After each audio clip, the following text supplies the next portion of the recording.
Right, so placid market, which gives us a little bit of time to ponder over the larger and the more important issue of value investing, of how to pick stocks for the longer term and generate wealth. A person who is adept at this for the past 20 years is Ramdev Agarwal, the Joint Managing Director of Motilal Oswal Financial Services. For the past 20 years, Ramdev and co have been bringing out wealth generation studies or wealth creating studies every year, and this year their wealth creation study is about to be launched later today, the 20th wealth creating study. The theme of that study is mid-cap to mega, as he puts it. Ramdev, good morning. Thank you very much for joining us. First, tell us, I mean, it would be always great if you can catch a mid-cap stock which is about to become a mega stock. But give us your experience. What kind of times of earnings a person can make if he caught the right stock? Yeah.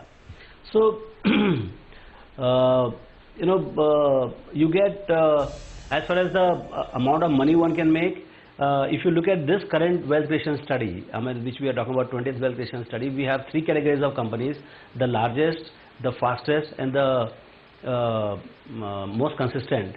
So if you look at the faster ones, I mean, the fastest wealth creating company is, say, Ajanta Pharma. Ajanta Pharma has moved from almost like nowhere. Like in 2010, it was more like a 900 or 800 rank company. So it was a kind of mini company. It was not a mid company. And from 200 crores market cap, it is about 12 to 13,000 crores market cap now. So in 5 years, it has done about 50 times of the money what one invested, and you could buy and you can sell today at about 12-13,000 crores. This thing. Symphony, Eicher Motor, the larger one, has gone up from about 2,000 crores to 43,000 crores. So almost 25 times in the same 5 years period. So when you get the mid cap or slightly smaller cap company at the right point of time, the study is gone about figuring out how to figure out these companies when they are at that stage. So so the amount of money you can make, I mean, 5% allocation in your portfolio can change the entire profile of what you can make in that 5 or 7 years in the market. Ramdev, hi, good morning. It's a very interesting report that you have, and you have, pointed out to us a couple of stocks that have moved successfully from mid caps to mega caps. But what do you see as the way ahead in 2016 and 2017? After doing this research, have you identified any companies that are on their path to crossover from mid to mega cap? Yeah, so it is not. I mean, we have avoided this time putting a specific recommendation onto the companies which are going to cross over. Yes, there are going to be at least 10 to 12 companies in this year will also move from, in next 5 years, will move from mid to mega, and they will create 40-15 times of the wealth. One of the reason, last year we did the study of 100x, but that's very aspirational, and the probability of getting those kind of companies are very low. So we said, let's go to the next best, that is about 10 to 12x in next 5 years or 7 years. So in that context, if you look at the companies, I mean, you can, I would avoid giving a name of a company which is going to move up there, but the kind of companies, even among the larger cap, look at the companies like, say, the biggest wealth creator has been TCS, ITC, HDFC Bank. Even these companies have moved at about price area of upwards of 20-25%. So I think there is a growth and in this 4-5 years have been the period of complete stagnation in terms of corporate profits in the stock market. So even in a very stagnant market, it is possible that a business or a company would move. I mean, instead of focusing on which company, I think we have to do our own hard work. But one must accept that now probably market is headed towards a situation where overall market may not move, but individual stocks, individual businesses will get realigned.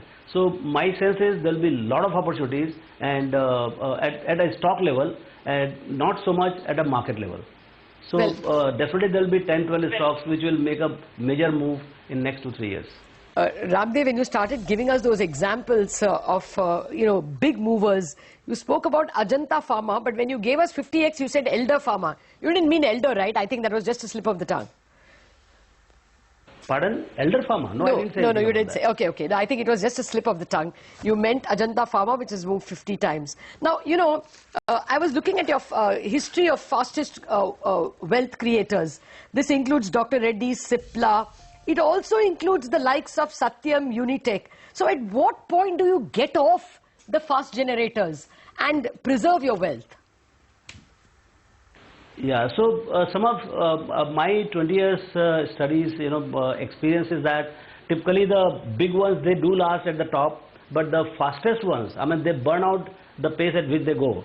So companies like even SSI, this thing in the feet of that tech boom in 99-2000, you saw Satyam, Wipro, Infosys, but you also saw Global Tele, Pentasoft.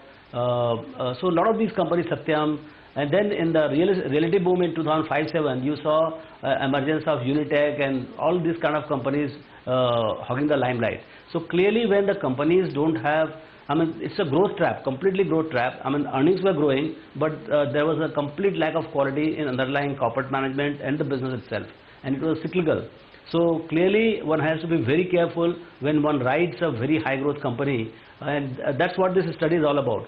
When you look at these companies, the growth companies, I mean, either you are in the growth trap or you're in a quality trap. If you buy quality without growth, then also you don't make money. But if you buy growth without quality, then also you not make money. So you have to buy growth definitely with the quality, not without quality. So that's the message in the companies which have fallen. Okay, so if you had to line up, 1, 2, 3